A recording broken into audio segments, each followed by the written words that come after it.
حضرت صلی اللہ علیہ وسلم نے فرمایا، درختوں میں ایک درخت ایسا ہے کہ اس کے پتے نہیں جھڑتے، اور مسلمان کی مثال اسی درخت کی سی ہے، بتاؤ وہ کون سا درخت ہے؟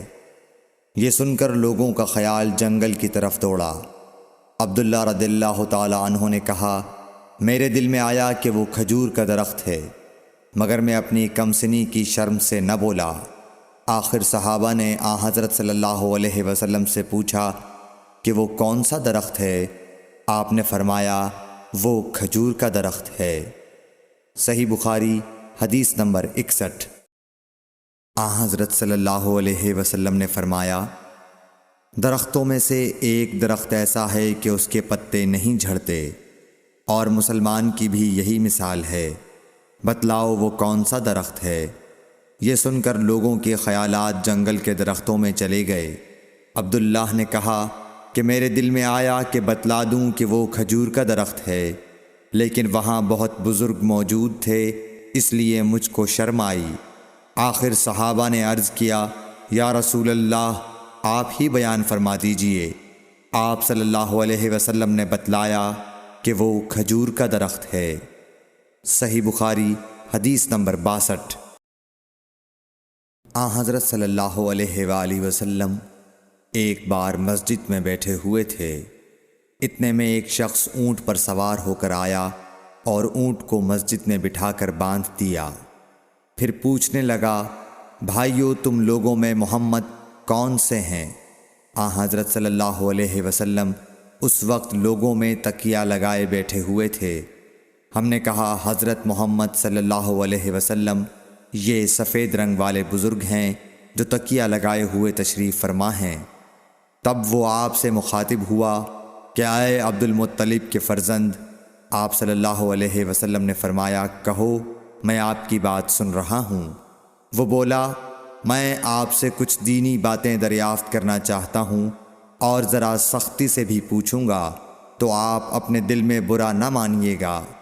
آپ صلی اللہ علیہ وسلم نے فرمایا، نہیں، جو تمہارا دل چاہے پوچھو۔ تب اس نے کہا کہ میں آپ کے رب اور اگلے لوگوں کے رب تبارک و تعالیٰ کی قسم دے کر پوچھتا ہوں، کیا آپ کو اللہ نے دنیا کے سب لوگوں کی طرف رسول بنا کر بھیجا ہے؟ آپ صلی اللہ علیہ وسلم نے فرمایا، ہاں یا میرے اللہ۔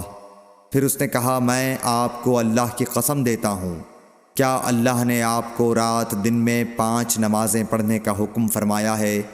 آپ صلی اللہ علیہ وسلم نے فرمایا، ہاں یا میرے اللہ۔ پھر کہنے لگا، میں آپ کو اللہ کی قسم دے کر پوچھتا ہوں کہ کیا اللہ نے آپ کو یہ حکم دیا ہے کہ سال بھر میں اس مہینے رمضان کے روزے رکھو؟ آپ صلی اللہ علیہ وسلم نے فرمایا، ہاں یا میرے اللہ۔ پھر کہنے لگا، میں آپ کو اللہ کی قسم دے کر پوچھتا ہوں کہ کیا اللہ نے آپ کو یہ حکم دیا ہے کہ آپ ہم میں سے جو مالدار لوگ ہیں ان سے زکوٰۃ وصول کر کے ہمارے محتاجوں میں بانٹ دیا کریں؟ حضرت صلی اللہ علیہ وسلم نے فرمایا، ہاں یا میرے اللہ۔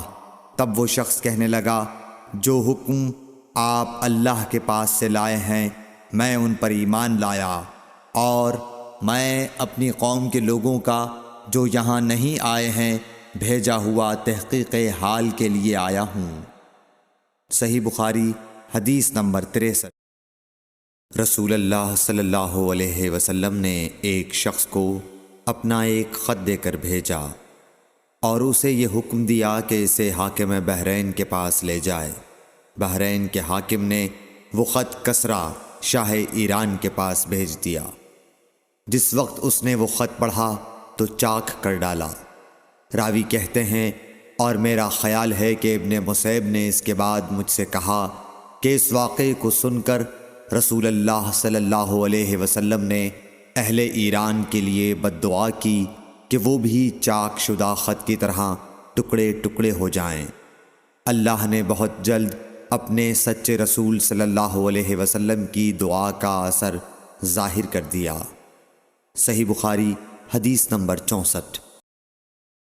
رسول اللہ صلی اللہ علیہ وسلم نے کسی بادشاہ کے نام دعوت اسلام دینے کے لیے ایک خط لکھا یا لکھنے کا ارادہ کیا تو آپ صلی اللہ علیہ وسلم سے کہا گیا کہ وہ بغیر مہر کے خط نہیں پڑھتے، یعنی بے مہر کے خط کو مستند نہیں سمجھتے۔